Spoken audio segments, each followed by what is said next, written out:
ನಮಸ್ಕಾರ ವೀಕ್ಷಕರೇ, ಕಾರ್ಯಕ್ರಮಕ್ಕೆ ತಮಗೆಲ್ಲ ಪ್ರೀತಿಯ ಸ್ವಾಗತ. ನಮ್ಮ ಭಾಷೆ, ನಮ್ಮ ನೆಲ, ನಮ್ಮ ಜಲ, ನಮ್ಮ ಸಂಸ್ಕೃತಿ ಹೀಗೆ ಹೇಳುವಾಗ ನಮ್ಮ ಎನ್ನುವ ಪದದಲ್ಲಿ ಅದೆಂತಹ ಅಭಿಮಾನ, ಪ್ರೀತಿಯ ಭಾವ ತುಂಬಿರುತ್ತದೆ. ಈ ಪ್ರೀತಿಯ ಭಾವ, ಅಭಿಮಾನದ ಭಾವ ಇನ್ನಷ್ಟು ಹೆಚ್ಚುವುದು ನಾವು ನಮ್ಮ ನಾಡಿನಿಂದ ದೂರ ಹೋಗಿ ನೆಲೆಸಿದಾಗ. ಹಾಗಾಗಿ ಸಾಗರದಾಚೆ ನೆಲೆಸಿರುವ ಕನ್ನಡಿಗರಿಗೆ ಕನ್ನಡದ ಮೇಲೆ ಅತಿ ಹೆಚ್ಚು ಮಮಕಾರ, ಅಭಿಮಾನ, ಪ್ರೀತಿ. ಇಂತಹ ಒಂದು ಪ್ರೀತಿಯ ಜೀವ ಹಾಗೂ ಅಭಿಮಾನದ ಹೃದಯವನ್ನು ಹೊಂದಿರುವ ನಳಿನಿ ಮಯ್ಯ ಅವರು ಇಂದಿನ ನಮ್ಮ ಕಾರ್ಯಕ್ರಮದ ಅತಿಥಿ. ನಳಿನಿ ಮಯ್ಯ ಅವರು ಸುಮಾರು 47 ವರ್ಷಗಳಿಂದ ಅಮೆರಿಕಾದಲ್ಲಿ ನೆಲೆಸಿದ್ದಾರೆ. ವೃತ್ತಿಯಲ್ಲಿ ಆಕ್ಯುಪೇಷನಲ್ ಥೆರಪಿಸ್ಟ್ ಆಗಿರುವ ನಳಿನಿ ಮಯ್ಯ ಅವರು ಪ್ರವೃತ್ತಿಯಲ್ಲಿ ಬರಹಗಾರ್ತಿಯಾಗಿದ್ದು ನಿರಂತರವಾಗಿ ಕನ್ನಡದ ನಂಟನ್ನು ಉಳಿಸಿಕೊಂಡಿದ್ದಾರೆ. ಮರೀಚಿಕೆ ಮತ್ತು ಇತರ ಕಥೆಗಳು ಎಂಬ ಕೃತಿಯನ್ನು ರಚಿಸಿರುವ ನಳಿನಿ ಮಯ್ಯರವರ ಅನೇಕ ಬಿಡಿ ಲೇಖನಗಳು ಪತ್ರಿಕೆಗಳಲ್ಲಿ ಪ್ರಕಟವಾಗಿವೆ. ಅಮೆರಿಕದ ಕನ್ನಡ ಸಂಘಗಳಲ್ಲಿ ಸಕ್ರಿಯವಾಗಿ ಕ್ರಿಯಾಶೀಲರಾಗಿದ್ದಾರೆ ನಳಿನಿಯವರು. ಶಿಕಾಗೋ ಕನ್ನಡ ಸಂಘದ ಸಂಗಮ ಪತ್ರಿಕೆಯ ಸಂಪಾದಕಿಯಾಗಿ ಕಾರ್ಯನಿರ್ವಹಿಸಿದ್ದಾರೆ. 2007ರಲ್ಲಿ ಶಿಕಾಗೋದಲ್ಲಿ ನಡೆದ ಅಕ್ಕ ಸಮ್ಮೇಳನದಲ್ಲಿ ಸಾಹಿತ್ಯ ಸಮಿತಿಯ ಮುಖ್ಯಸ್ಥೆಯಾಗಿ ಕಾರ್ಯನಿರ್ವಹಿಸಿದ್ದಾರೆ. ಪ್ರಸ್ತುತ ಕನ್ನಡ ಸಾಹಿತ್ಯ ರಂಗದ ಕಾರ್ಯಕಾರಿ ಸಮಿತಿಯ ಕಾರ್ಯದರ್ಶಿಯಾಗಿರುವ ನಳಿನಿ ಮಯ್ಯರವರ ಜೊತೆ ಮಾತುಕತೆ ಆಡ್ತಾ ಸಾಗರದಾಚೆಯ ಬದುಕಿನ ಅವರ ಒಂದು ಅಭಿಪ್ರಾಯವನ್ನ ಮತ್ತು ಅನುಭವವನ್ನ ತಿಳಿದುಕೊಳ್ಳೋಣ. ವೀಕ್ಷಕರೇ, ನಿಮ್ಮೆಲ್ಲರ ಪರವಾಗಿ ಅವರನ್ನ ಕಾರ್ಯಕ್ರಮಕ್ಕೆ ಬರಮಾಡಿಕೊಳ್ತೇನೆ. ನಮಸ್ಕಾರ ಮೇಡಮ್. ಆತ್ಮೀಯವಾದ ಸ್ವಾಗತ. ಧನ್ಯವಾದಗಳು ಮೇಡಮ್. ಈಗಾಗಲೇ ಸುಮಾರು ದೀರ್ಘ ಸಮಯದಿಂದ ತಾವು ಅಮೆರಿಕದಲ್ಲಿ ನೆಲೆಸಿದ್ದೀರಾ. 47 ವರ್ಷ ಅಂದ್ರೆ ಸಾಕಷ್ಟು ದಶಕಗಳೇ ಆಗ್ಬಿಡ್ತು. ಆದ್ರೆ ಭಾರತದ ಜೊತೆ, ಅದರಲ್ಲೂ ವಿಶೇಷವಾಗಿ ಕನ್ನಡ ನಾಡಿನ ಜೊತೆ ಒಂದು ನಿರಂತರವಾದ ಒಂದು ಸಂಪರ್ಕವನ್ನ, ನಂಟನ್ನ ಉಳಿಸ್ಕೊಂಡಿದ್ದೀರಾ. ಆದ್ರೂ ಸಹ ಅದೇನೇ ಇರಲಿ, ನಂಟು ಅಲ್ಲಿ ವಾಸಿಸುತ್ತಿದ್ದಾಗ ಇಲ್ಲಿಯ ಒಂದು ಹಿಂದಿನ ದಿನಗಳನ್ನ ನೆನಪಿಸ್ಕೊಂಡಾಗ ಏನೆಲ್ಲ ನೆನಪಾಗುತ್ತೆ ಮೇಡಮ್? ಬಾಲ್ಯ, ನಿಮ್ಮ ಒಂದು ಕಾಲೇಜು ದಿನಗಳನ್ನ ಎಲ್ಲ ಬಹಳಷ್ಟು ನೆನಪು. ಮನುಷ್ಯನ ಬಹಳ ಸುಂದರವಾದ ಮಧುರವಾದ ನೆನಪುಗಳು ಬಹುಶಃ ಬಾಲ್ಯದಲ್ಲೇ ಅಡಕವಾಗಿವೆ ಅನ್ಸುತ್ತೆ. ಆವಾಗಿನ ಮುಗ್ಧತೆ, ಆವಾಗಿನ ಸಹಜವಾದ ಒಂದು ಅಮೇಜ್ಮೆಂಟ್ ಇರುತ್ತಲ್ಲ, ಪ್ರಪಂಚವನ್ನ ತೆರೆದ ಕಣ್ಣಿಂದ ಬೆರಗಿಂದ ನೋಡುವಂಥದ್ದು, ಅದು ನಮ್ಮಲ್ಲಿ ಯಾವ ಒಂದು ಅಡಿಪಾಯವನ್ನು ಹಾಕುತ್ತೋ ಅದ್ರ ಮೇಲೆ ನಾವು ಬದುಕನ್ನು ಸಾಗಿಸ್ಕೊಂಡು ಹೋಗ್ತೀವಿ. ನನ್ನ ಬಾಲ್ಯ ಬಹಳ ಚೆನ್ನಾಗಿತ್ತು. ಹುಣಸೂರು ಅಂತ ಒಂದು ಚಿಕ್ಕ ಊರು, ಮೈಸೂರು ಪಕ್ಕ. ಅಲ್ಲಿ ನಾನು ಬಾಲ್ಯದ ಬಹಳಷ್ಟು ಸಮಯವನ್ನ ಕಳೆದೆ. ನನ್ನ ತಂದೆ ಹೋಟೆಲ್ ಮಾಲೀಕರು. 12 ವರ್ಷ ಇದ್ದಾಗ ಮನೆ ಬಿಟ್ಟು ದೂರ ಹೋಗಿ ಒಂದು ಹೋಟೆಲ್ ಕೆಲಸ ಮಾಡಿ ಬೇರೆ ಹೋಟೆಲ್ ಕಟ್ತವ್ರು. ಅವ್ರಿಗೆ 5-6ನೇ ಕ್ಲಾಸ್ ದಾಟಿ ಮುಂದೆ ಹೋಗಿಲ್ಲ. ಆದ್ರೆ ನನ್ನ ಮಕ್ಕಳು ಆ ವಿದ್ಯಾಭ್ಯಾಸದಿಂದ ವಂಚಿತರಾಗಬಾರ್ದು ಅಂತ ನನ್ನನ್ನ ಮೈಸೂರಲ್ಲಿ ಹಾಸ್ಟೆಲ್ ಅಲ್ಲಿ ಇಡಿಸಿ ಕಾಲೇಜಿಗೆ ಕಳಿಸಿದ ಒಬ್ಬ ಮಹಾತ್ಮ ಅವರು. ಎಲ್ಲರೂ ಬೇಡ ಬೇಡ ಹೆಣ್ಮಕ್ಳಿಗೆ ಯಾಕೆ ಅಷ್ಟು ವಿದ್ಯಾಭ್ಯಾಸ, ಮದ್ವೆ ಮಾಡಿ ಮನೆ ಕೆಲಸ ಕಲ್ಸ್ಬಿಟ್ಟು ಮದ್ವೆ ಮಾಡ್ಬಿಡಿ ಅಂತ ನಮ್ಮ ತಾಯಿಯಿಂದ ಹಿಡಿದು ಎಲ್ಲಾ ನೆಂಟಿಸ್ಟ್ರು ಹೇಳಿದ್ರು. ನಮ್ಮ ಇಡೀ ಕುಟುಂಬದಲ್ಲಿ ಯಾರು ಹೋಗ್ಲಿಲ್ಲ, ಅವ್ರು ಮಾಡಿದ್ರು. ಆಗಿನ ಕಾಲದಲ್ಲೇ ಬೇರೆ ಊರಿಗೆ ಕಳಿಸೋದು ಒಂದು ದೊಡ್ಡ ಸಾಹಸ, ಅದೊಂದು ರಿಸ್ಕ್. ಅದನ್ನ ತಗೊಂಡು ಅವ್ರು ಕಳ್ಸಿದ್ರು. ಅದಕ್ಕೆ ನಾನು ಎಂದೆಂದಿಗೂ ಅವ್ರ ಕೃತಜ್ಞಳಾಗಿದ್ದೀನಿ. ಆಮೇಲೆ ಒಳ್ಳೊಳ್ಳೆಯ ಮೇಷ್ಟ್ರುಗಳು, ಒಳ್ಳೊಳ್ಳೆಯ ಶಾಲೆಗಳು. ಅದು ಗವರ್ಮೆಂಟ್ ಸ್ಕೂಲ್, ಈಗಿನ ಹಾಗೆ ದೊಡ್ಡ ಪ್ರೈವೇಟ್ ಸ್ಕೂಲ್ ಅಲ್ಲ, ಗವರ್ಮೆಂಟ್ ಸ್ಕೂಲೇ ಅಷ್ಟು ಚೆನ್ನಾಗಿತ್ತು. ಅಷ್ಟು ಚೆನ್ನಾಗಿ ಪಾಠ ಹೇಳ್ಕೊಡ್ತಾ ಇದ್ರು.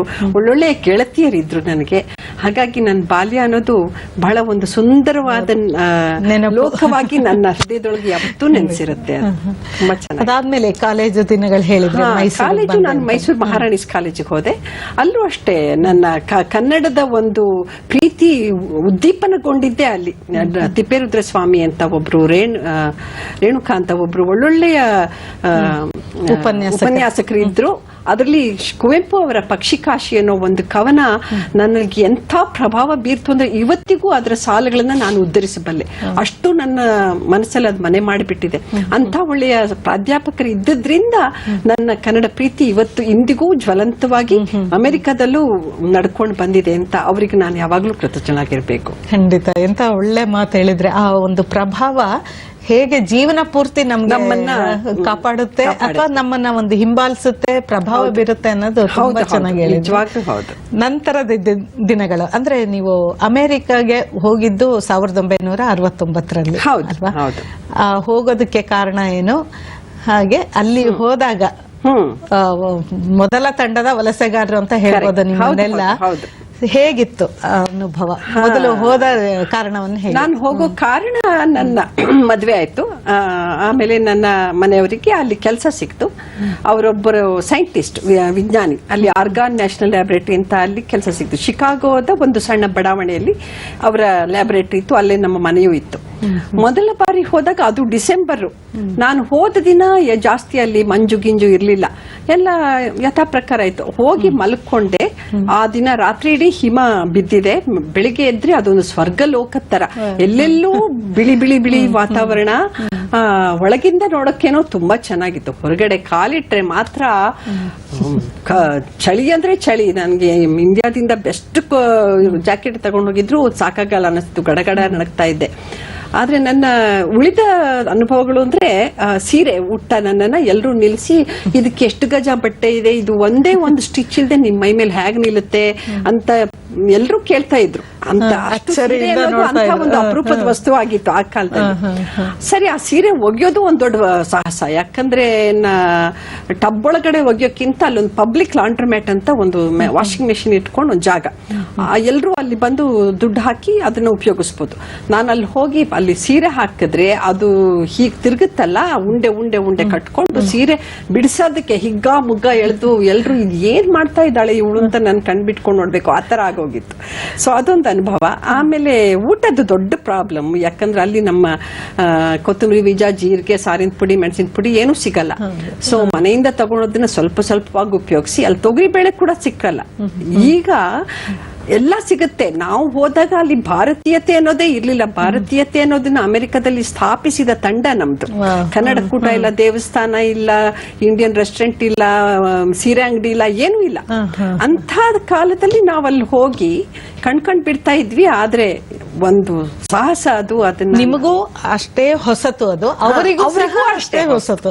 ಹೌದು. ನಮ್ಗೆ ಅಮೆರಿಕ ಅಂದ್ರೆ ಅದು ಸಪ್ತಸಾಗರದ ಆಚೆ ಇರೋ ಯಾವುದೋ ಒಂದು ದೇವಲೋಕ ಅಂತ, ಅಮರಾವತಿ.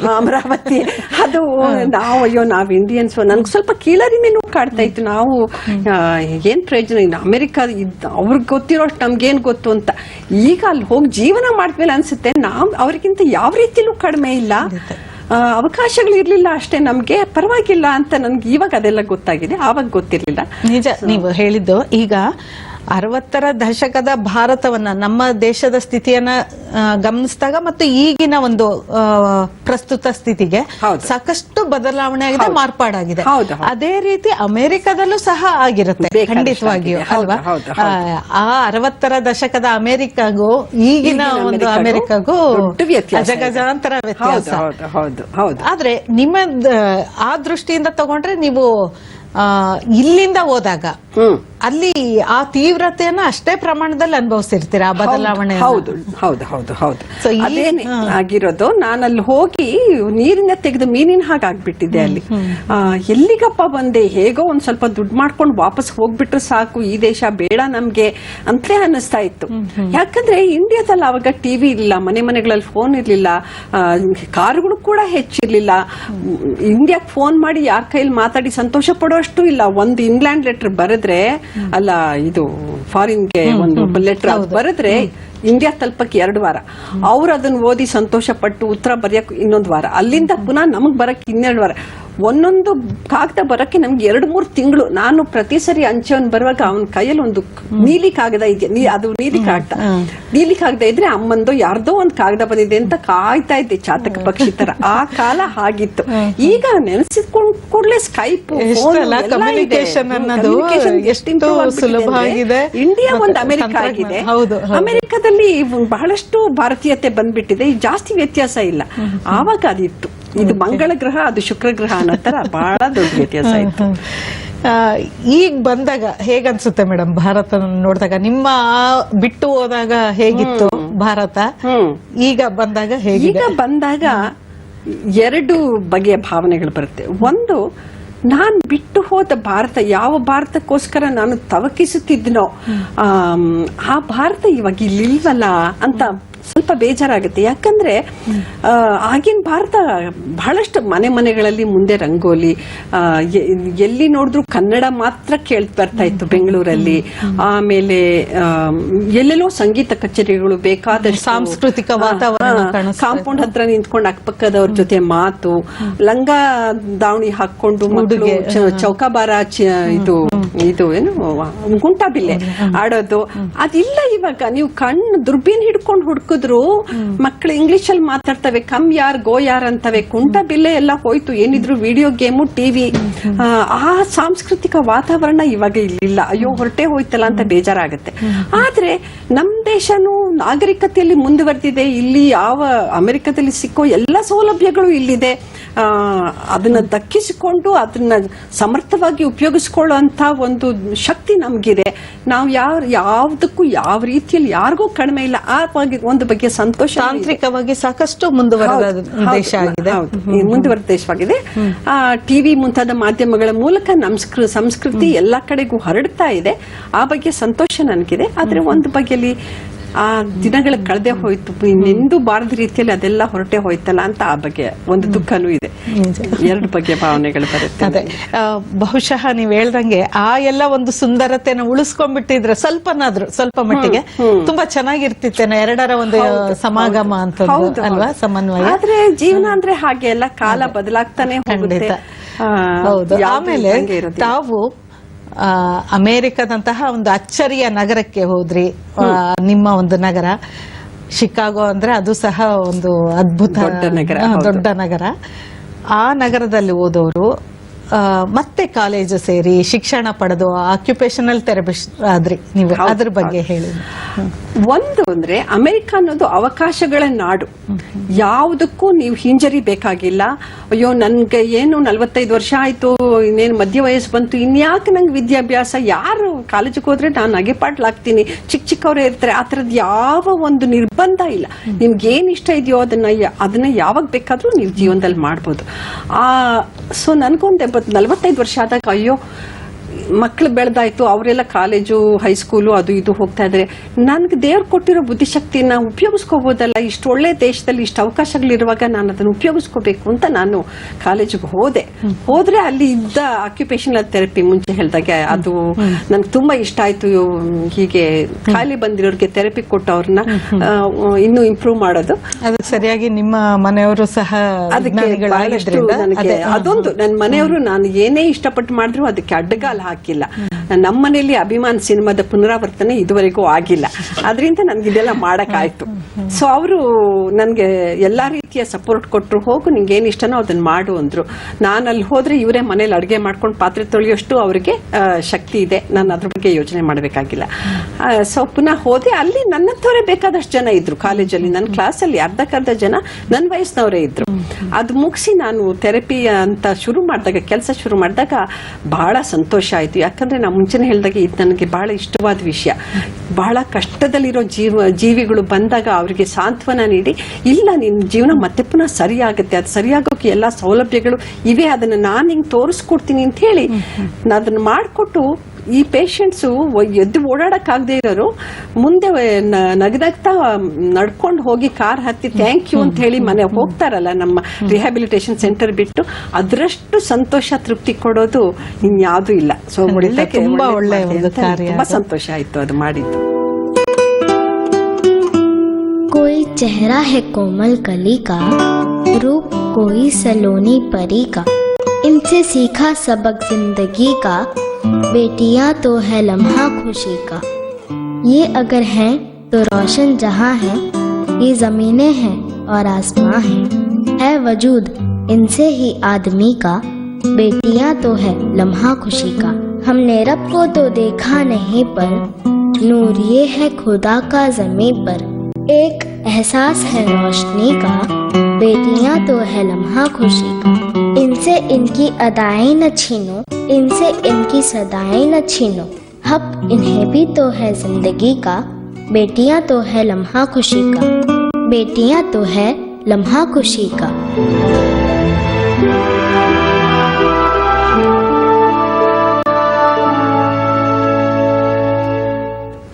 ಆಗ್ಲೇ ತಾವೊಂದು ಮಾತು ಹೇಳಿದ್ರಿ, ನೀವು ಪ್ರಾರಂಭದಲ್ಲಿ ಅಮೆರಿಕಾಗೆ ಹೋದಾಗ ಅಲ್ಲಿ ಕನ್ನಡ ಮಾತೆ ಕೇಳ್ತಾ ಇರಲಿಲ್ಲ.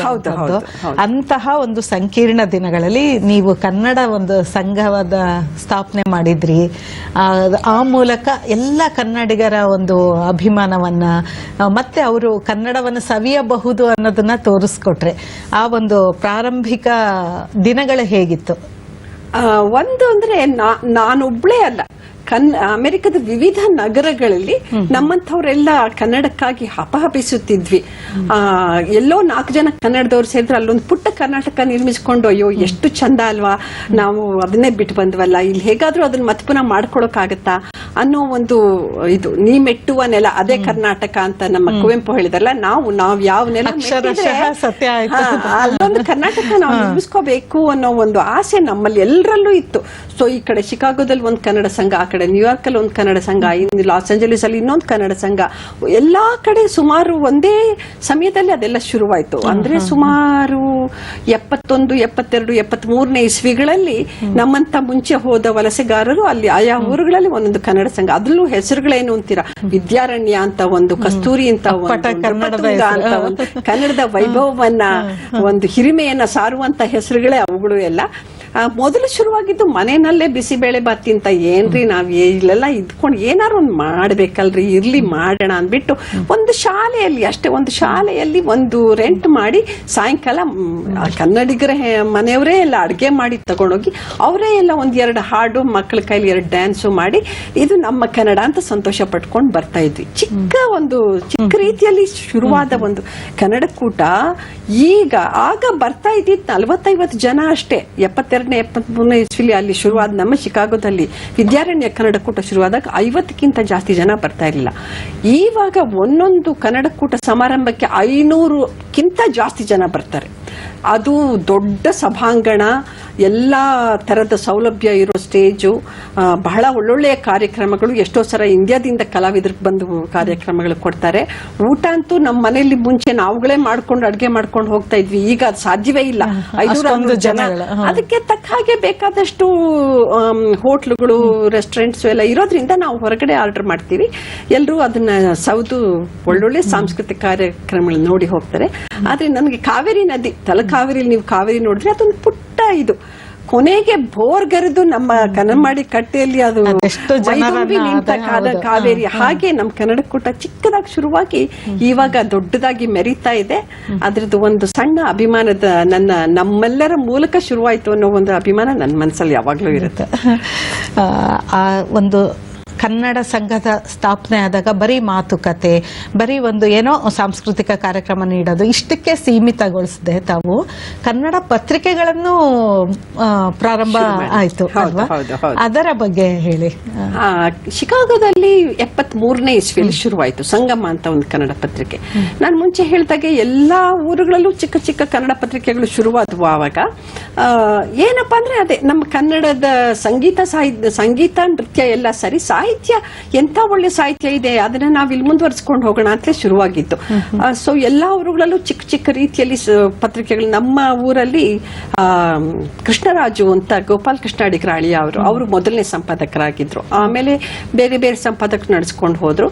ಅದಕ್ಕೂ ಕಷ್ಟ ಏನು ಒಂದು 10-12 ಪುಟದ ಪತ್ರಿಕೆ ಆದ್ರೂ ನಮ್ಮವ್ರದ್ದೇ ಒಂದು ಲೇಖನ, ನಮ್ಮವ್ರದ್ದೇ ಒಂದು ಕವನ, 1-2 ಜಾಹೀರಾತು ಸಾಕು. ಹಾಗೆ ಶುರುವಾದ. ಈಗ ಅದು ಕೂಡ ಬಹಳ ಒಳ್ಳೆ ಪತ್ರಿಕೆ, ಎಲ್ಲಾ ಊರುಗಳಲ್ಲೂ ಬಹಳ ಬಹಳ ಒಳ್ಳೆ ಪತ್ರಿಕೆಗಳು ಹೊರ ಬರ್ತಾ ಇವೆ. ಇದು ಸ್ಥಳೀಯವಾಗಿ. ಆದ್ರೆ ಸುಮಾರು 82ನೇ ಇಸ್ವಿಲಿ ಹರಿಹರೇಶ್ವರ ಮತ್ತು ನಾಗಲಕ್ಷ್ಮಿ ದಂಪತಿಗಳು ಇಡೀ ಅಮೆರಿಕದ ವ್ಯಾಪ್ತಿ ಇರುವ ಕನ್ನಡ ಪತ್ರಿಕೆ ಶುರು ಮಾಡಿದ್ರು. ಆವಾಗ ನಮ್ಗೆ ಆ ಊರಲ್ಲಿ ಅವ್ರು ಇಷ್ಟು ಚೆನ್ನಾಗಿ ಬರೀತಾರೆ, ಇವರಲ್ಲಿ ಒಬ್ರು ಎಷ್ಟು ಚೆನ್ನಾಗಿ ಬರೀತಾರೆ ಅಂತ, ಬೇರೆ ಬೇರೆ ಊರುಗಳಲ್ಲಿ ಯಾವ್ಯಾವ ಕನ್ನಡಿಗರು ಎಷ್ಟೆಷ್ಟು ಚೆನ್ನಾಗಿ ಬರೀತಾರೆ ಅಂತ ಆವಾಗ ನಮಗ್ ಗೊತ್ತಾಯ್ತು. ಆ ಒಂದು ಕ್ರೆಡಿಟ್ ಅವ್ರಿಗೆ ಸಲ್ಲುತ್ತೆ, ಆ ಒಂದು ಮರ್ಯಾದೆ ಅವ್ರಿಗೆ ಸಲ್ಲಬೇಕು. ಹರಿಹರೇಶ್ವರ ದಂಪತಿಗಳು ಇಡೀ ಅಮೆರಿಕದ ವ್ಯಾಪ್ತಿಯುಳ್ಳ ಪತ್ರಿಕೆ ಶುರು ಮಾಡಿ ಕನ್ನಡಿಗರನ್ನ ಒಟ್ಟುಗೂಡಿಸಿದ್ರು.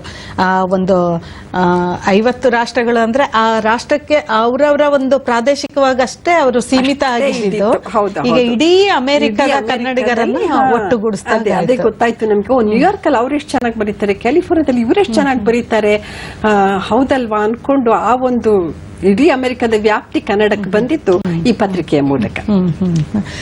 ಈಗ ವೈಯಕ್ತಿಕ ವಿಷಯಕ್ಕೆ ಬರೋಣ. ನಿಮ್ಮ ಒಂದು ಸಾಹಿತ್ಯಕ ಕೃತಿಗಳ ಬಗ್ಗೆ, ಲೇಖನಗಳ ಬಗ್ಗೆ ಹೇಳಿ ಮೇಡಮ್. ನನ್ನ ಮೊದಲ ಲೇಖನ ಕನ್ನಡ ಪತ್ರಿಕೆಯಲ್ಲೇ ಶುರುವಾಗಿದ್ದು, ಬರೆದಿದ್ದು ನಾನು ಒಂದು ಸಣ್ಣ ಪ್ರಬಂಧ. ಅದಕ್ಕೆ ಬಂದ ಒಳ್ಳೆ ಪ್ರತಿಕ್ರಿಯೆ ನೋಡಿ, ಓ ಹೌದಾ, ಹಾಗಾದ್ರೆ ಬಹುಶಃ ನನಗೂ ಬರೆಯೋಕೆ ಬರುತ್ತೇನೋ ಅನ್ಕೊಂಡು ನಾನು ಶುರು ಮಾಡಿದೆ. ಬರಿತಾ ಹೋದೆ. ಆಮೇಲೆ ಅಮೆರಿಕನ್ನಡ ಅಲ್ದೇನೆ ನಮ್ಮ ಸಂಗಮ, ಶಿಕಾಗೋ ಪತ್ರಿಕೆ ಸಂಗಮ ಅಲ್ದೇನೆ ಕನ್ನಡ ನಾಡಿನ ವಿವಿಧ ಪತ್ರಿಕೆಗಳಲ್ಲೂ ಕೆಲವು ನನ್ನ ಲೇಖನಗಳು ಪ್ರಕಟವಾದವು. ಲಕ್ಷ್ಮೀನಾರಾಯಣ್ ಭಟ್ರು ಕವಿ ಬಂದಾಗ ನಾನು ನನ್ನ ಲೇಖನಗಳನ್ನು ತೋರಿಸಿದೆ. ಅವರು, ನೀವು ಚೆನ್ನಾಗಿ ಬರೀತೀರಾ, ಯು ಶುಡ್ ನೀವು ಪಬ್ಲಿಷ್ ಮಾಡಿ, ಇದನ್ನ ನಾನು ನಿಮ್ಗೆ ಸಹಾಯ ಮಾಡ್ತೀನಿ ಅಂತ. ನನಗೆ ಎಲ್ಲಿ ಹೋಗ್ಬೇಕು, ಯಾರನ್ನ ಸಂಪರ್ಕಿಸಬೇಕು ಒಂದೂ ಗೊತ್ತಿರ್ಲಿಲ್ಲ. ಹಾಗಾದ್ರೆ ನಿಮ್ಗೆ ಲಕ್ಷ್ಮೀನಾರಾಯಣ ಭಟ್ರವರು ಮಾರ್ಗದರ್ಶನ ಮಾಡಿದ್ದಕ್ಕೆ ನಿಮ್ಮ ಒಂದು ಕೃತಿ ಕನ್ನಡ ಸಾರಸ್ವತ ಲೋಕಕ್ಕೆ ಬಂತು. ಯಾರನ್ನ ನೆನಪಿಸ್ಕೊಳ್ತೀರಾ ಮೇಡಮ್? HS ವೆಂಕಟೇಶ್ ಮೂರ್ತಿ ಅವರು ನನ್ನ ಕಥಾ ಸಂಕಲನಕ್ಕೆ ಬೆನ್ನುಡಿ ಬರೆದ್ರು. ಅವ್ರನ್ನು ಕೂಡ ನಾನು ಬಹಳ ಕೃತಜ್ಞತೆಯಿಂದ ನೆನೆಸ್ಕೊತೀನಿ. ಅವರಿಬ್ರು ನನ್ನ ಇದಕ್ಕೆ ಪುಸ್ತಕ ಬಿಡುಗಡೆಗೆ ಬಂದಿದ್ರು. ಅಂತ ದಿಗ್ಗಜರು ಬಂದಿದ್ದು ನನ್ನ ಅದೃಷ್ಟ ಅಷ್ಟೇ. ಸಂತೋಷ. ಯಾಕಂದ್ರೆ ಆ ಮೊದಲನೇ ಪುಸ್ತಕಕ್ಕೆ ಅಂತ ಅವರ ಒಂದು ಸಮ್ಮುಖದಲ್ಲಿ ಅವರ ಒಂದು ಆಶೀರ್ವಾದದಲ್ಲಿ ಆದಾಗ ಪುಸ್ತಕ ಅದು ನಿಜಕ್ಕೂ ಒಂದು ಒಳ್ಳೆ ಸಾಧನೆ ಅಂತಾನೆ ಹೇಳಬಹುದು. ಯಾವ್ದಾದ್ರು ಒಂದು ಕವನ ನಮಗೋಸ್ಕರ ವಾಚಿಸ್ತೀರಾ? ಒಂದು ಕವನ ಇದೆ. ಇದರ ಹೆಸರು ಶಾಪಗ್ರಸ್ತರು ಅಂತ. ಹೆಣ್ಣಿನ ಶೋಷಣೆ ನನಗೆ ಯಾವಾಗ್ಲೂ ಕಾಡುವಂತ ವಿಷಯ, ಅದರಿಂದ ಅದ್ರ ಬಗ್ಗೆ ಬರ್ತಿದ್ದೀನಿ. ಶಾಪಗ್ರಸ್ತರು. ಒಂದಾನೊಂದು ಕಾಲದಲ್ಲಿ ಮುಟ್ಟಾದ ಹೆಣ್ಣು ದೂರ ಕೂರಬೇಕಾಗಿತ್ತು ಚಾಪೆ ಚೊಂಬುಗಳೊಡನೆ. ಅಡಿಗೆ ಮನೆಗಂತೂ ಪ್ರವೇಶವಿಲ್ಲ, ದೇವರ ಮನೆ ಮೇಲೆ ಅವಳ ನೆರಳು ಸುಳಿಯುವಂತಿಲ್ಲ. ಅಷ್ಟೇ ಯಾಕೆ, ಕೊಳೆ ತೊಳೆಯುವ ಬಚ್ಚಲು ಮನೆಯಲ್ಲೂ ಪ್ರವೇಶವಿಲ್ಲ. ತೊಳೆಯಲಾಗದಂಥ ಕೊಳಕಿಯೇ ಅವಳು, ದೇವರಿಂದಲೂ ಪರಿತ್ಯಕ್ತಳೆ ತಾಳು. ಇದನ್ನೆಲ್ಲ ನಾನು ಇನ್ನೆಲ್ಲೋ ಕೇಳಿದ್ದೆ. ಯಾರೂ ಮುಟ್ಟುವಂತಿಲ್ಲ, ಮುಟ್ಟಿದರೆ ಬಟ್ಟೆ ಬಿಚ್ಚಿ ಮೈ ತೊಳೆದು ಆಗಬೇಕು ಶುದ್ಧಿ. ಹೌದಲ್ಲ, ಇದು ಕೇಳಿದ್ದು ದಲಿತರನ್ನು ಕುರಿತು. ಹೆಣ್ಣಿಗೆ ತಿಂಗಳಲ್ಲಿ 3 ದಿನದ ಶಾಪ. ಯಾಕೆ?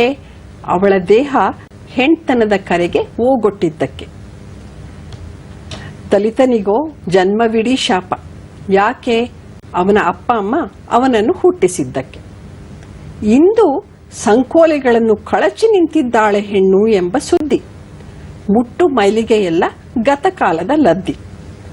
ಆದರೂ ಅಲ್ಲಿ ಇಲ್ಲಿ ತಲೆ ಹಾಕಿ ನಾನಿಲ್ಲಿದ್ದೇನೆ ಎನ್ನುತ್ತಿದೆ ಹೆಣ್ತನಕ್ಕೆ ಅಂಟಿ ಬಂದ ಶಾಪ. ಇದೋ ಇಲ್ಲಿ ವರದಕ್ಷಿಣೆ ತಾರದವಳ ಕೊಲೆ, ಅದೋ ಅಲ್ಲಿ ದಾರಿಗೆ ಬರೆದವಳ ಮುಖದ ಮೇಲೆ ಎಸೆದ ಆಮ್ಲದ ಕಲೆ. ಮೊನ್ನೆ ತಾನೇ ಬಾರಿನಲ್ಲಿ ಹೆಂಗಳರಿಗೆ ಥಳಿಸಿ ಹೋದ ಹಿಂದೂ ವಾದ್ಯಗಳ ದೇಶದ ದ್ವೇಷದ ಜ್ವಾಲೆ. ಇನ್ನೂ ಇದೆ, ಹೋಗಿಲ್ಲ ಮುಟ್ಟಿನ ಮೈಲಿಗೆಯ ವಾಸನೆ ಸಮಾಜದಲ್ಲಿ. ತನ್ನ ಮೈ ಮೇಲೆ ಪರ್ಫ್ಯೂಮ್ ಚಿಮುಕಿಸಿಕೊಂಡು ಅಷ್ಟೇ. ಹೆಣ್ಣಿನ ಒಂದು ಸಂಕೀರ್ಣತೆಯನ್ನ, ಅವಳ ಸಂಘರ್ಷವನ್ನ ಎಷ್ಟು ಚೆನ್ನಾಗಿ ಹೇಳಿದ್ರಿ. ಇದು ಭಾರತದ ಒಂದು ಸಮಾಜಕ್ಕೆ ಸೀಮಿತ ಆಗಿದೆ. ನೀವು ಈಗ ಅಮೆರಿಕದಲ್ಲಿ ನೆಲೆಸಿರೋದ್ರಿಂದ ಅಲ್ಲಿ ಮಹಿಳೆಯರ ಸ್ಥಾನಮಾನ ಹೇಗಿದೆ?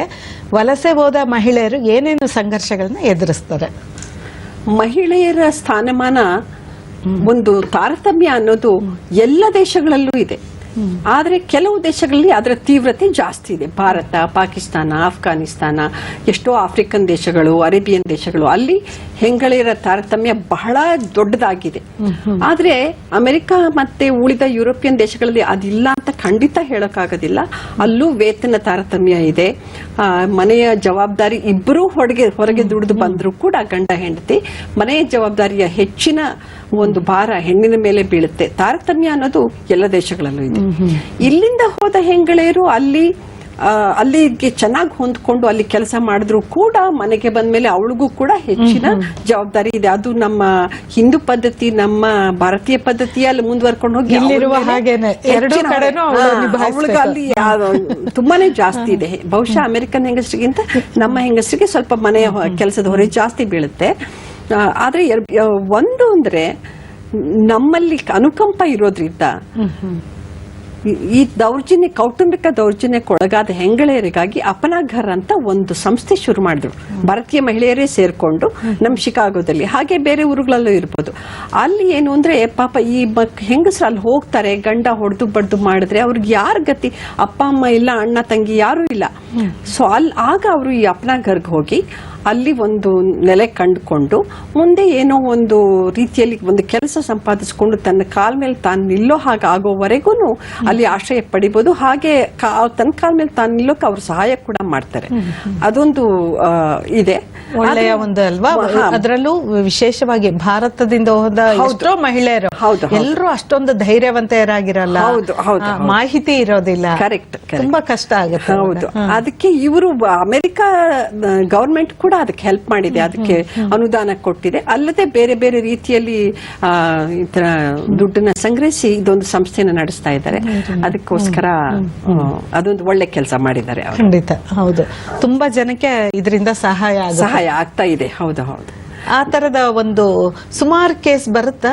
ತುಂಬಾ ಜನ ಸಂಪರ್ಕಿಸ್ತಿರ್ತಾರೆ? ತುಂಬಾ ಅಂತ ಹೇಳಕ್ಕಾಗಲ್ಲ, ಆದ್ರೆ ಬರುತ್ತಂತೆ. ನಾನ್ ಅದ್ರಲ್ಲಿ ಬಹಳ ಆಕ್ಟಿವ್ ಆಗಿ ಇದಾಗಿಲ್ಲ, ಇನ್ವಾಲ್ವ್ ಆಗಿಲ್ಲ. ಆದ್ರೆ ಬರುತ್ತೆ ಅಂತ ನಮ್ಮ ವಿದ್ಯಾರಣ್ಯ ಕನ್ನಡ ಕೂಟದವರು ಕೂಡ ಅದಕ್ಕೆ ಸ್ವಲ್ಪ ಧನ ಸಹಾಯ ಮಾಡಿದ್ದಾರೆ. ಬರುತ್ತಂತೆ, ವರ್ಷಕ್ಕೊಂದು 2-3 ಎಲ್ಲ ಬರುತ್ತೆ. ಅದೇ ಅವರು ಆಮೇಲೆ ಅಮೆರಿಕದ ಗವರ್ಮೆಂಟ್ ಇಂದ ನಾವು ಅನುದಾನ ಪಡ್ಕೊಳ್ತಾ ಇರೋದ್ರಿಂದ ನಾವು ಇಂಡಿಯನ್ಸ್ ಮಾತ್ರ ಬರಕಾಗತ್ತೆ ಅನ್ನೋ ಒಂದು ಲಿಮಿಟ್ ಇರಬಾರ್ದು. ಹಾಗಾಗಿ ಯಾವುದೇ ಮಹಿಳೆ, ಬೇರೆ ದೇಶದ ಮಹಿಳೆಯರು ಬರಬಹುದು. ಎಷ್ಟೋ ಜನ ಕಪ್ಪು ಮಹಿಳೆಯರು ಬಂದಿದ್ದಾರೆ. ಅವ್ರು ಕಪ್ಪು ವರ್ಣದವರು, ಅಮೆರಿಕನ್ ಬ್ಲ್ಯಾಕ್ಸ್. ಅವರು ಪಾಪ ಬಡತನದ ಜೀವನ, ಗಂಡ ಕುಡ್ಕೊಂಡು ಬಂದು ಹೊಡೆಯೋದು, ಅವ್ರ ಮಕ್ಕಳಿಗೆ ಗತಿ ಇಲ್ಲದೆ ಇರೋದು, ಅವ್ರಿಗೂ ಎಲ್ಲ ಆಗಿದೆ. ಸೊ ಅವ್ರಿಗೂ ನಾವು ಬಿಡ್ತೀವಿ, ಯಾಕಂದ್ರೆ ನಾವು ಅವರಿಂದ ಧನ ಸಹಾಯ ಪಡ್ಕೊಂಡು ನಮ್ಮವ್ರಿಗೆ ಮಾತ್ರ ಬೇರೆಯವ್ರಿಗಿಲ್ಲ ಅನ್ನಕ್ಕಾಗಲ್ಲ. ಹಾಗಾಗಿ ಇವಾಗ ಅವರು ಎಲ್ಲ ಮುಂಚೆ ಶುರುವಾಗಿದ್ದು ಭಾರತೀಯ ಮಹಿಳೆಯರಿಗೆ ಮಾತ್ರ ಅಂತ, ಆಮೇಲೆ ಈಗ ವಿಸ್ತಾರವಾಗಿದೆ. ಹೌದು ಹೌದು. ಈಗ ಮತ್ತೆ ಭಾರತಕ್ಕೆ ಬರೋಣ. ಈಗ ಬಂದಿದ್ದೀರಾ, ಯಾರ್ಯಾರನ್ನ ಭೇಟಿಯಾದ್ರಿ?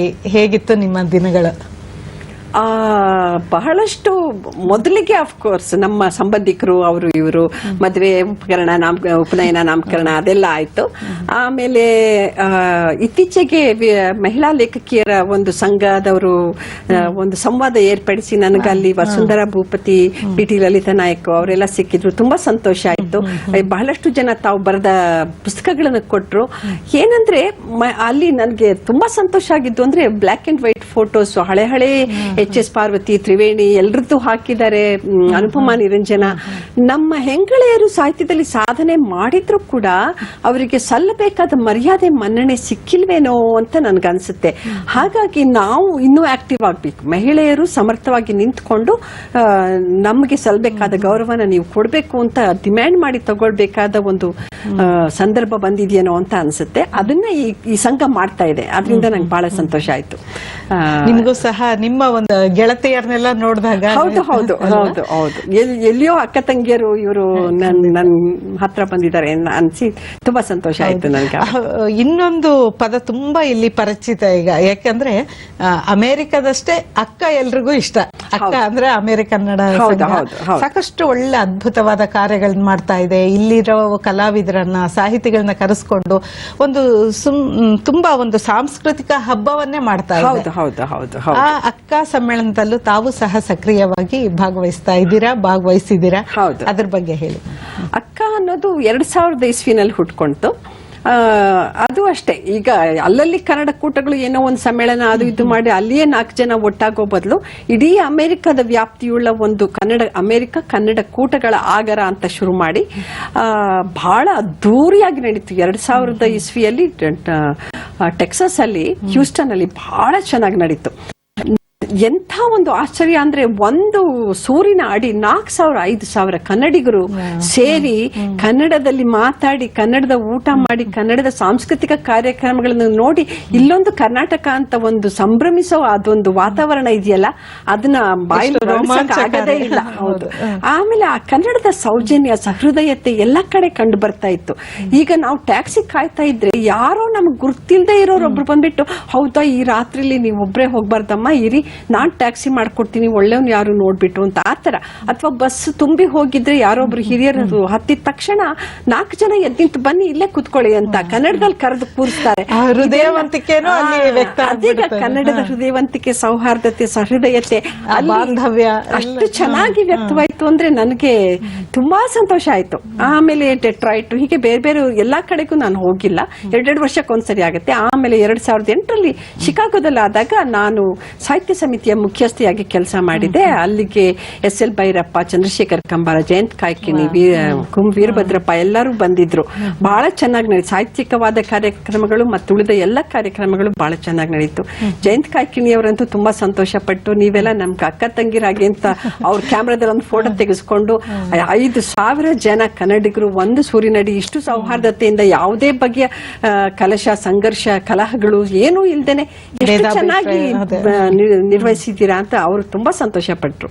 ಅದು ನಿಜವಾಗ್ಲೂ ಹೆಮ್ಮೆ ಪಡಬೇಕಾದ ವಿಷಯ. ಹೌದು, ಅವಿಸ್ಮರಣೀಯವಾದ ಒಂದು ಘಟನೆ ಅದು. ನಿಮ್ಮ ಒಂದು ಕುಟುಂಬದ ಪರಿಚಯವನ್ನ ಮಾಡ್ಕೊಡಿ. ಹಾ, ನನ್ನವರು ನಾನು ಮುಂಚೆನೆ ಹೇಳ್ದಾಗೆ ನನ್ನ ರೆಕ್ಕೆ ಅಡಿ ಇರುವ ಒಂದು ಗಾಳಿ ಅವರು. ನಾನು ಎಲ್ಲಿಗೆ ಹಾರ್ಕೊಂಡು ಹೋದ್ರು ಕೆಳಗಡೆಯಿಂದ ತಳ್ಳೋ ಗಾಳಿ, ಯಾರು ನೋಡೋದಿಲ್ಲ ಅದೊಂದು ಗಾಳಿಯಲ್ಲಿ ಇದೆ ಅಂತ. ಆ ಗಾಳಿ ಇಲ್ಲದೆ ಯಾವ ಹಕ್ಕಿಗೂ ಹಾರಕ್ಕಾಗೋದಿಲ್ಲ. The wind beneath my wings ಅಂತಲೇ ನಾನು ನನ್ನವ್ರನ್ನ ಕರೆಯೋದು. ಅವ್ರು ಯಾವ್ದಕ್ಕೂ ಅಡ್ಡಗಾಲ ಹಾಕಿಲ್ಲ. ನೀನ್ ಮಾಡು ಅಂತಲೇ ಹೇಳ್ತಾ ಇರ್ತಾರೆ. ಆಮೇಲೆ ಅದ್ ಯಾವ್ದೋ ಕೆಲಸದಲ್ಲಿ ನಾನು ಹೋಗ್ಬಿಟ್ಟು ಮನೆ ಕೆಲಸಗಳು ಯಾವ್ದು ನಡೀತಾ ಇದ್ರೆ, ಇರ್ಲಿ ಬಿಡು ನಾನಿದೀನಲ್ಲ ಅಂದ್ಬಿಟ್ಟು, ನಾನ್ ಗಂಡಸು, ನಾನು ಪಾತ್ರೆ ತೊಳೆಯಲ್ಲ, ನಾನು ಅಡ್ಗೆ ಮಾಡಲ್ಲ ಅಂತ ಅವ್ರು ಯಾವಾಗ್ಲೂ ಹೇಳಿಲ್ಲ. ಮಕ್ಳು ನೋಡ್ಕೊಳ್ಳಲ್ಲ ಒಂದು ಹೇಳಿಲ್ಲ. ಅದನ್ನೆಲ್ಲ ಮಾಡ್ಕೊಂಡು ಹೇಗಾಯ್ತು ನೀನ್ ಹೋದ್ ಕೆಲಸ ಚೆನ್ನಾಗಾಯ್ತಾ ಅಂತ ನಗನಗ್ತಾ ಮನೆಗೆ ಬರಮಾಡ್ಕೊಳ್ಳುವಂತ ಆ ಬಗ್ಗೆ ನಾನು ತುಂಬಾ ಪುಣ್ಯವಂತೆ. ಬಹಳ ನನಗೆ ಎಲ್ಲಾ ತರದ ಸಪೋರ್ಟ್ ಕೊಟ್ಟಿದ್ದಾರೆ ನನ್ನವರು. ಅವ್ರ ಹೆಸರು ಸುಬ್ರಾಯ ಅಂತ. ದೊಡ್ಡ ಕುಟುಂಬದಿಂದ ಬಂದವರು. ಅಷ್ಟೇ ದೊಡ್ಡ ತುಂಬ ಹೃದಯದ ಮನುಷ್ಯ. ಇಬ್ರು ಮಕ್ಕಳು. ಅರುಣ್ ಅಂತ ದೊಡ್ಡವನು, ಅವನು ಇವಾಗ ವಾಷಿಂಗ್ಟನ್ DC ನಲ್ಲಿ ಸಾಫ್ಟ್ವೇರ್ ಇಂಜಿನಿಯರ್ ಆಗಿ ವರ್ಕ್ ಮಾಡ್ತಾ ಇದ್ದಾನೆ.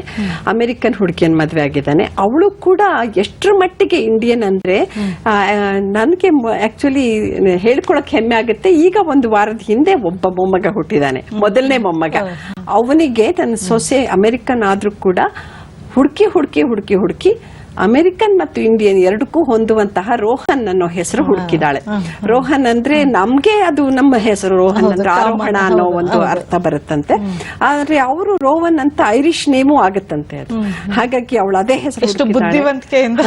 ಹೌದು, ಅದು ಮತ್ತೆ ನಮ್ಮ ಸಂಸ್ಕೃತಿಯ ಬಗ್ಗೆ ಅವಳಿಗೆ ಬಹಳ ಕಾಳಜಿ ಇದೆ. ಅವಳು ಯಾವಾಗ್ಲೂ ಹೇಳ್ತೀವಿ, ಎರಡೂ ಸಂಸ್ಕೃತಿ ನನ್ನ ಮಗನಿಗೆ ಕಳಿಸ್ತೀನಿ, ಯಾಕಂದ್ರೆ ಅದ್ ಎರಡೂ ಅವನಿಗೆ ಸೇರಿದ್ದೇನೆ ಅಂತ ಹೇಳ್ತಾಳೆ. ಮತ್ತೆ ನಮ್ದು ಇಂಡಿಯನ್ ವೆಡ್ಡಿಂಗ್, ನಮ್ಮ ಭಾರತೀಯ ಹಿಂದೂ ಸಂಪ್ರದಾಯದ ಪ್ರಕಾರನೇ ನಮ್ಮ ಮದುವೆ ಆಯ್ತು. ಒಂದು ಚರ್ಚ್ ವೆಡ್ಡಿಂಗು ಇತ್ತು. ಅವಳು ಇಲ್ಲಿಗೆ ಬಂದು ಅದಕ್ಕೆ ಬೇಕಾದ ಸೀರೆ, ಬಟ್ಟೆ, ಬರೆ, ಆಭರಣ ಎಲ್ಲ ತಗೊಂಡು ಹೋಗಿ ತುಂಬಾ ಚೆನ್ನಾಗಿ ನಡೀತು. ಅವಳು ಮನೆಯವರೆಲ್ಲರೂ ಸೀರೆ ಉಟ್ಟು ಸಂಭ್ರಮಿಸಿದ್ರು. ನಮ್ಗೆ ಸೀರೆ ಉಡ್ಬೇಕು ಅಂತ ಎಷ್ಟೋ ವರ್ಷಗಳಿಂದ ಒಂದು ಕಾಲ ಇತ್ತು. ಆ ಸೀರೆ ಬಗ್ಗೆ ಅವರೆಗಳೆಲ್ಲ ಆನ್ಲೈನ್ ಸೀರೆ ತರಿಸ್ಕೊಂಡು ನನ್ಗೆ ತುಂಬಾ ಇಷ್ಟ ಇತ್ತು ಸೀರೆ ಉಡ್ಬೇಕು ಅಂತ. ಆದ್ರೆ ಅವಕಾಶನೇ ಆಗಿರ್ಲಿಲ್ಲ. ಇವಾಗ ನಿಮ್ ಮದ್ವೆಯಿಂದ ನಮ್ಗೊಂದು ಅವಕಾಶ ಸಿಕ್ತು ಅಂತ ಎಲ್ಲರೂ ಸೀರೆ ಉಟ್ಕೊಂಡು ಸಂತೋಷ ಪಟ್ರು. ಅದೀಗ ಅಮೆರಿಕನ್ನರ ಓಪನ್ ಹಾರ್ಟೆಡ್ ಇದು ತೆರೆದ ಹೃದಯದಿಂದ ಎಲ್ಲ ವಲಸಿಗರನ್ನು ಅವರು ಸ್ವಾಗತಿಸ್ತಾರೆ. ಆ ಬಗ್ಗೆ ನನಗೆ ತುಂಬಾ ಅಭಿಮಾನ ಇದೆ ಅಮೆರಿಕನ್ಸ್ ಬಗ್ಗೆ. ತುಂಬಾ ಒಳ್ಳೆ ಜನಗಳು. ಇನ್ಯಾವ್ದಾದ್ರು ಕೃತಿ ಬರಿತಾ ಇದ್ದೀರಾ? ಇನ್ಯಾವ ಲೇಖನಗಳನ್ನ? ನಾನೀಗ ಒಂದು ಪ್ರಬಂಧ ಸಂಕಲನ ರೆಡಿ ಮಾಡ್ತಾ ಇದ್ದೀನಿ. ಬಹುಶಃ ಅದರ ಹೆಸರು ಹೇಮಂತದಲ್ಲಿ ವಸಂತಗಾನ ಅಂತ. ಒಳ್ಳೆ ಹೆಸರು.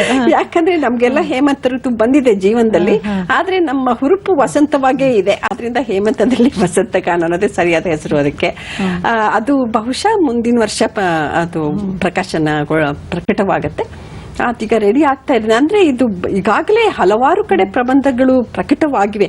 ಅದನ್ನೆಲ್ಲ ಒಟ್ಟುಗೂಡಿಸಿ ಇನ್ನೊಂದು ಸಂಕಲನ ಬರೆದು ಒಂದು ಪ್ರಬಂಧ ಸಂಕಲನ ಪ್ರಕಟಿಸ್ತೀನಿ. ಆದ್ರೆ ಇನ್ನೊಂದು ಹೇಳಬೇಕು, ಅಲ್ಲಿ ಒಂದು ಕನ್ನಡ ಸಾಹಿತ್ಯರಂಗ ಅನ್ನೋ ಸಂಸ್ಥೆ ನಾವು ಶುರು ಮಾಡಿದ್ವಿ 2004ರಲ್ಲಿ.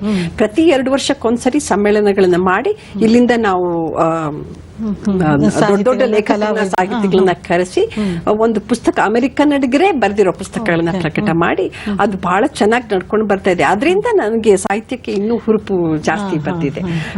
ಒಳ್ಳೆಯ ಒಂದು ಸಂಸ್ಥೆ, ಒಳ್ಳೊಳ್ಳೆ ಕೆಲಸ ಮಾಡ್ತಿದ್ದೀರಾ. ತುಂಬಾ ಸಂತೋಷ ಆಗುತ್ತೆ. ನೀವು ಆ ಸಪ್ತಸಾಗರದಾಚೆ ಇದ್ರು ಕನ್ನಡವನ್ನ ಮತ್ತೆ ಅಲ್ಲಿ ಸ್ಥಾಪಿಸಿ ಕನ್ನಡ ನಾಡನ್ನ ಮರೀದೆ ಆ ಒಂದು ವಾತಾವರಣವನ್ನ ಅಲ್ಲಿ ಕಲ್ಪಿಸಿ ಅದಕ್ಕೋಸ್ಕರ ಇಷ್ಟು ಸಂತೋಷದಿಂದ ಪ್ರೀತಿಯಿಂದ ಅಭಿಮಾನದಿಂದ ಕೆಲಸ ಮಾಡ್ತಾ ಇದ್ದೀರಾ.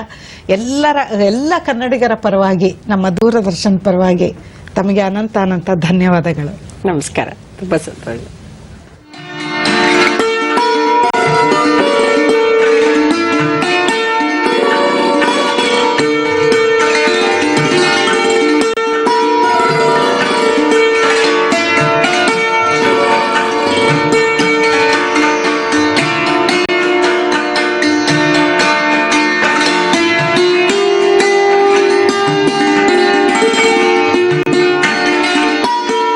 ವಿವೇಕಾನಂದರ ಭಜಿಸೋಣ.